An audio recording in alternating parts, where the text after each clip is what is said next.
Sababu changamoto zikija, mtu yote anafaa kulia, anafaa kupewa nafasi ya hiyo kulia. Of course fathers should cry. They should. Wanafaa kulia juu maisha yenye wako nayo ni maisha ngumu. Unakuta wewe mtu mmoja unaangaliwa kila mahali. Ukiwa hapa, ukiwa kwa nyumba, ukiwa wapi, wewe mtu mmoja na una kitu, utafanya namna gani? Lazima ulia. Crying is a way of expressing emotions, and fathers too are also humans. So behind the wall, I think fathers can cry and alongside expressing their joy. Hata mimi nikiongea hivi si nalia kwanza. I don't know the main reason why they should cry, but they should cry. In fact, I've never cried, but I do cry inside. I've never shown that physically. Yeah. Lazima atulie, sababu mwenye analilianga kesho. Lazima ulilie Mungu, ndio hata wewe ukue bado anakulinda. Uwezi peke yako, lazima utateswa bado hapa duniani. Mateso iko wakati unalilia mwingine, ni mtoto wako ama ni jirani yako, ndio za tena kukue na peace. So lazima tulilie Mungu ya kwanza.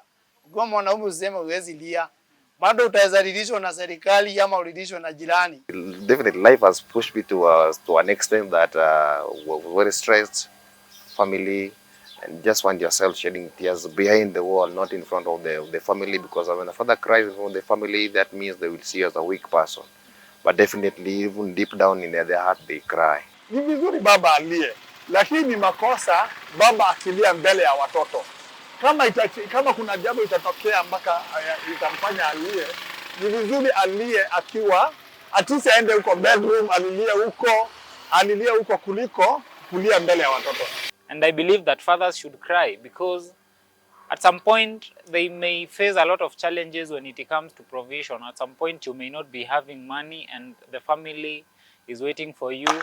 You are the father. And of course, being a father is like your signature. It's like a signature that cannot be removed from somewhere. And that's why I'm saying that until you are a father, you cannot know what happens in the fatherhood. Lakini ni vizuri baba alie, atoe nini. Kulia bado inatoa hiyo stress. Inamsaidia, lakini vizuri alie, akiwa huko, aende ajifiche kwa bedroom, alilie huko. Sometimes, but you cry inside. Yeah. You can cry inside, but you cannot cry physically, you see?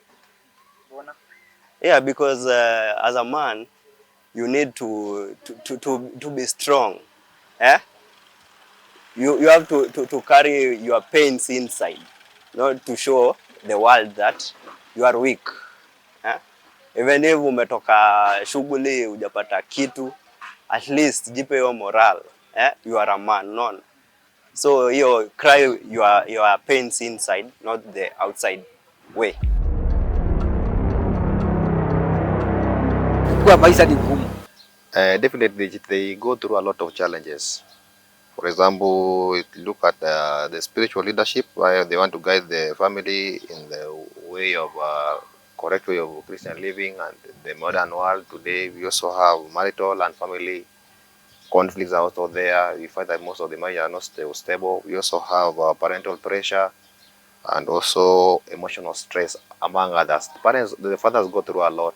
Unakuta wewe uko mtu mmoja na unapigiwa simu, school fee, sasa na una pesa, utafanya namna gani?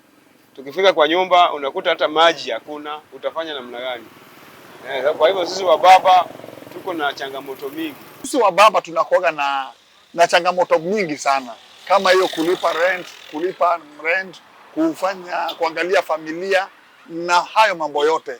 Kwa hivyo mimi huona baba anakuwa amechukua, na bado yeye ndio the head of the house. Kwa hivyo mwanaume anakuwa na baba anakuwa na changamoto nyingi sana za maisha. Money is the harbinger of everything in a family and as a father. Of course, if you have money, you are able to provide anything that is needed. Even when it comes to clothes, when it comes to food. So money is the biggest challenge, and you'll find that the main reason why most families do break, it's because of money.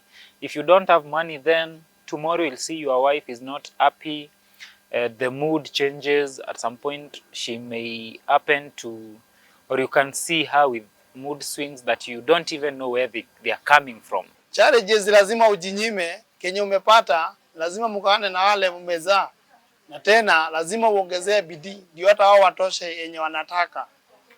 So hapo hakuna otherwise, usipojituma utafail. There are so many lessons I've learned as a father.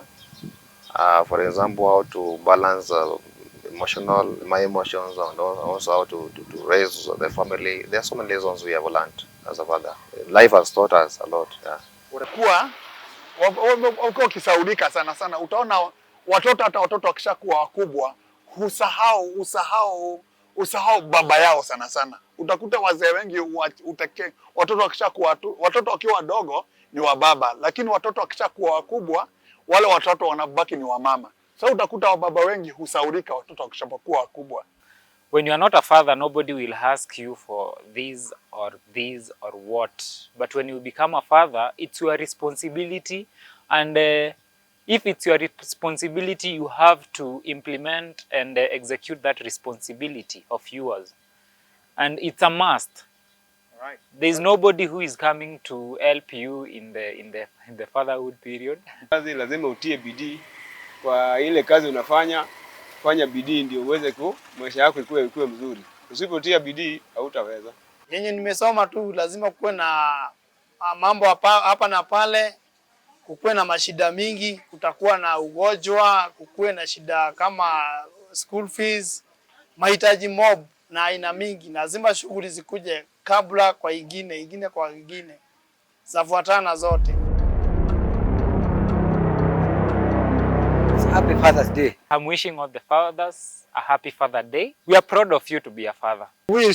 Nina wish baba happy Father's Day. Happy Father's Day. Happy Father's Day.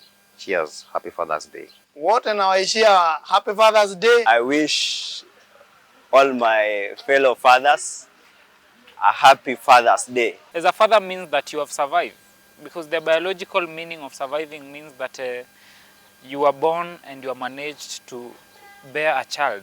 And if you are not able to bear a child as a father, that means that you have not survived. For their love, support, commitment, and I want to say that may God bless them. May they never lack anything. May God bless them financially. May God bless their marriages, and may they prosper in everything they do.